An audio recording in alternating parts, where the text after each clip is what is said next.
Hello friends, देखिए जिन्होंने भी रेलवे एएलपी टेक्नीशियन और जेई पैरामेडिकल का फॉर्म फिलअप कर दिए हैं या जो भविष्य में आने वाले वैकेंसी के फॉर्म को भरने वाले हैं, उनके लिए इन दोनों जो बच्चे फॉर्म फिलअप कर दिए हैं और फॉर्म को भरने वाले उन दोनों बच्चों के लिए एक महत्वपूर्ण सूचना है।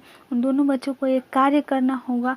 वो कार्य ये है कि दोनों बच्चों को जो है आधार को वेरीफाई करना होगा, आधार वेरिफिकेशन करना होगा। ये नोटिस रेलवे ने जारी कर दिया है। तो आइए मैं अब आपको नोटिस दिखाती हूँ और इस वीडियो में संपूर्ण जानकारी दूंगी कि नोटिस जो आया है, अगर आपका वेरीफाई नहीं हुआ है तो आपको कैसे वेरीफाई करना है, तो संपूर्ण जानकारी दूंगी। तो चलिए फिर वीडियो को शुरुआत करते हैं।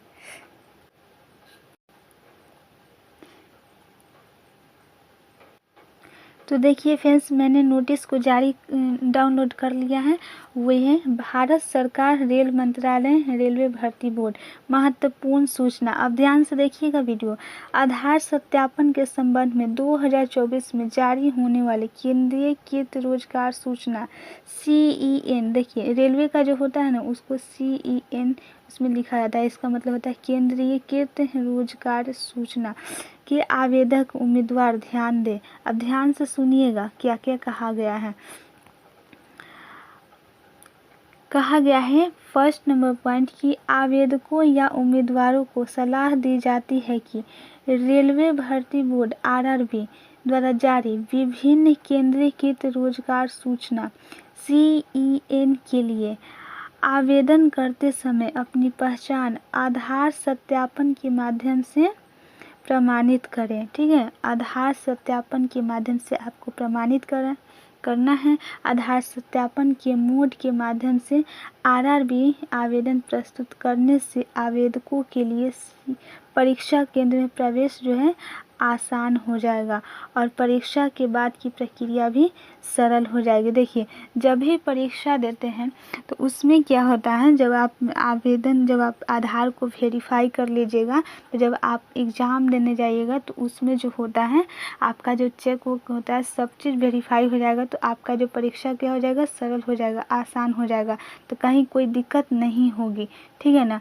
अब नेक्स्ट देखिए, नेक्स्ट क्या कहा गया है। नेक्स्ट सेकंड नंबर पॉइंट क्या है कि जिन आवेदकों उम्मीदवारों ने 2024 के दौरान RRB द्वारा जारी CEN के लिए अपने आवेदन पहले ही आधार के अलावा अन्य दस्तावेज जैसे driving licence, passport, PAN, voter ID card आदि के उपयोग करके जमा कर दिए हैं। अब देखिए आप पहले ही अगर आप ALP टेक्नीशियन ये सब का फॉर्म भरे हैं और इन सब के द्वारा आप फॉर्म भरे हैं, आपने आधार को वेरीफाई नहीं किए हैं, तो ध्यान से देखिएगा ये कि वेबसाइट देख लीजिए। अगर आपने आधार वेरीफाई नहीं किए हैं, उससे अगर आप अपना फॉर्म फिलअप नहीं किए हैं तो ये वेबसाइट पे जाकर www.rrbapply.gov.in पर अपने उपयोगकर्ता क्रेडेंशियल के साथ लॉगिन करें, आधार सत्यापन पूरा कर सकते हैं। यह आधार सत्यापन एक बार की प्रक्रिया है। ठीक है, आपको जो वेरीफाई करना है आधार किसी भी एग्ज़ाम के लिए, तो केवल आपको एक ही बार जो है आपको आधार को वेरीफाई करना है, बार बार करने की कोई आवश्यकता नहीं है। ठीक है, एक ही बार करना है और यह सभी वर्तमान और भविष्य की नौकरी अधिसूचनाओं और आवेदनों के लिए स्वचालित रूप से मान्य होगी।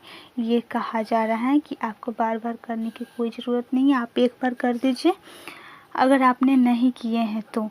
अब तीसरा नंबर पॉइंट क्या कहा गया है कि रेलवे भर्ती बोर्ड किसी तीसरी पार्टी के साथ आधार विवरण को न तो सहेजेगी और न ही साझा करेंगे और न ही संबंधित CEN के उद्देश्यों के अलावा किसी अन्य उद्देश्य के लिए उनका उपयोग करेंगे। यानी कि अगर आप वेरीफाई करते हैं तो आपका जो है सुरक्षित रहेगा, किसी इसमें तीसरी पार्टी के साथ कोई भी साझा नहीं करेंगे। अब फोर्थ नंबर पॉइंट क्या है कि उम्मीदवारों को सलाह दी जाती है कि वे भर्ती प्रक्रिया पर नवीनतम अपडेट के लिए केवल रेलवे भर्ती बोर्ड की वेबसाइट को ही देखें। कृपया अप्राधिकृत स्रोतों द्वारा गुमराह न हो। आपको सूचना भी दी जाती है, रेलवे आपको सूचना देती है कि आपको अन्य किसी वेबसाइट पर नहीं जाना है, केवल जो वेबसाइट दिया गया है रेलवे का उसी पर आपको देखना है। और ये नोटिस कब आई है? तो 29/8/2024 को ये नोटिस दिखाया गया। और ये कब? रेलवे के अध्यक्ष रेलवे भर्ती बोर्ड जो है आपको दिया है। अब देखिए कि इसमें एक नोट भी दिया गया है, महत्वपूर्ण नोट है कि उन दलालों से सावधान रहें जो उम्मीदवार को अवैध रूप से नौकरी के लिए चयनित कराने के झूठे वादों से गुमराह कर सकते हैं। आरआरबी परीक्षा में भर्ती प्रक्रिया पूरी तरह से कंप्यूटरीकृत है और चयन पूरी तरह से उम्मीदवारों और योग्यता पर आधारित है। तो इसमें आपको जो फ्रॉड जो होते हैं, आपको गुमराह करते हैं कि हम आपको नौकरी दिला देंगे, तो इन सब से आपको बिल्कुल दूर रहना है और केवल रेलवे के वेबसाइट को ही देखना है। तो आई होप कि आप समझ गए होंगे और इसका पूर्ण फ़ायदा ज़रूर उठाएंगे। तो चलिए फिर आज की वीडियो में इतना ही। वीडियो अच्छी लगी हो तो लाइक करें, चैनल को सब्सक्राइब करें, दोस्तों के पास शेयर करें